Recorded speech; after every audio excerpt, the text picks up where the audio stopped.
Hello అండి. Welcome back to our channel కుటుంబ వంటకాలు. ఈసారి మా అబ్బాయి సర్టిఫై చేశాడండి ఈ రెసిపీ చాలా బాగుంది అని. అది ఎలా చేసుకోవాలో ఇప్పుడు చూసేద్దాము. క్యాబేజీ పచ్చడి అండి. చాలా సింపుల్‌గా అండ్ త్వరగా కూడా అయిపోతుంది.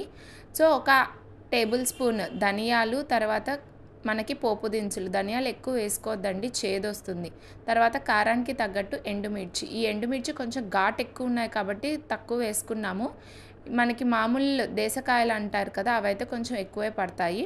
తర్వాత నూనెలో మనము చిన్నగా ముక్కలు చేసి పెట్టుకున్న క్యాబేజీ, పసుపు అలానే ఉప్పేసి బాగా మగ్గనివ్వాలండి. బాగా మగ్గిపోతే మనకి త్వరగా గ్రైండ్ అవుతుంది.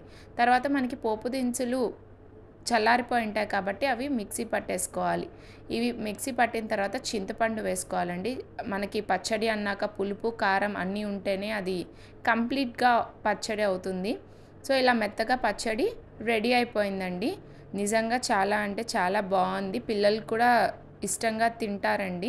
వేడివేడి అన్నంలో నెయ్యి వేసుకొని, పచ్చడి వేసుకొని, ఇదిగోండి మా అబ్బాయి కూడా టేస్ట్ చేసి మీ అందరికీ సర్టిఫై చేస్తున్నాడు నిజంగా చాలా బాగుంది అని.